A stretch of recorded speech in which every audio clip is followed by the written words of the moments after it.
Hi friends, welcome to my channel. ఇప్పుడు నేను చదివి వినిపించబోయే చందమామ కథ పేరు సామెత సలహా. గోపన్న 12 ఏళ్ళు గురువు వద్ద విద్యాభ్యాసం చేశాడు. కానీ ఏ శాస్త్రంలోనూ ప్రావీణ్యం సంపాదించలేకపోయాడు. అయితే అతను తాను విన్న ప్రతి సామెతను, లోకోక్తిని జ్ఞాపకం పెట్టుకొని వాటిలో ఉండే జ్ఞానాన్ని గ్రహించాడు. వాడికి చదువులో శ్రద్ధ కుదరటం లేదని గ్రహించిన గురువుగారు వాడికి ఇష్టమైన సామెతలు, లోకోక్తులు పని పెట్టుకొని నేర్పాడు. గోపన్న చదువు పూర్తి చేసి తిరిగి వచ్చినందుకు అతని ఊరి వాళ్ళు సంతోషించారు. కానీ అతనికి ఏ వృత్తి చేపట్టాలో తెలియలేదు. ఎందుచేతనంటే అతను ఏ వృత్తికి పనికి వచ్చే చదువు చదువుకోలేదు.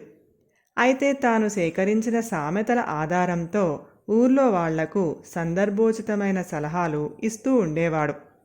అయితే అతను సంపాదన పరుడు కానందుకు అతని తల్లిదండ్రులు విచారించారు. లక్ష్మయ్య అనే రైతు బాగా పంట పండించి డబ్బు పుష్కలంగా ఆర్జించాడు.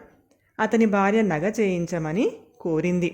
ఇలాంటి సమస్యలు వచ్చినప్పుడు ఊర్లో వాళ్ళు గోపన్న అభిప్రాయం తెలుసుకోవటం రివాజు గనక గోపన్నను లక్ష్మయ్య సలహా అడిగాడు.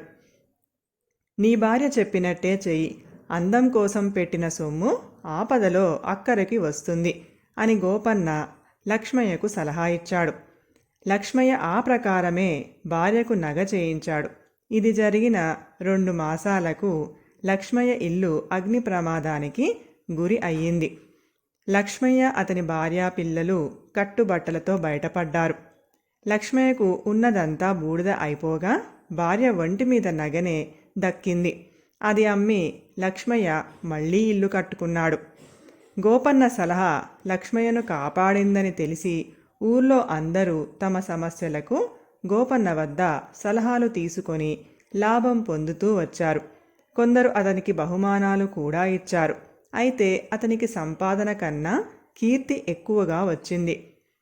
ఒకసారి ఆ దేశపు రాజు మీదికి ఒక సామంతరాజు తిరుగుబాటు చేశాడు.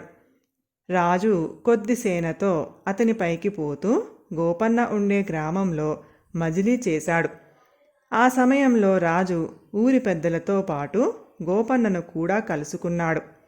రాజు తాను సామంతుడిపైన తలపెట్టిన యుద్ధం గురించి గోపన్నకు చెప్పి సలహా అడిగాడు.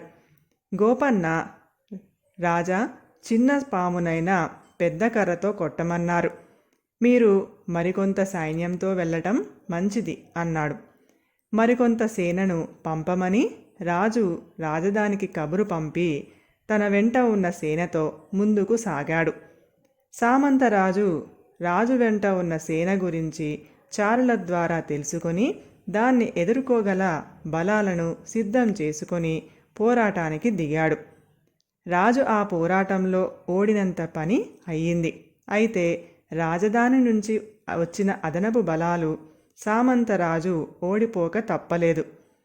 రాజు రాజధానికి తిరిగి వస్తూనే గోపన్నను కబురు పెట్టి పిలిపించి తాను జరిపిన విజయోత్సవాల్లో అనేక మంది కన్నా గోపన్నను హెచ్చుగా ప్రశంసించి సత్కరించటమే కాక అతన్ని తన సలహాదారులలో ఒకడిగా నియమించాడు. కథ సమాప్తం. ఈ కథ గనక మీకు నచ్చినట్లయితే ప్లీజ్ లైక్ చేయండి, షేర్ చేయండి. మరిన్ని మంచి మంచి కథల కోసం మా ఛానల్ని సబ్స్క్రైబ్ చేసుకోండి. Thank you.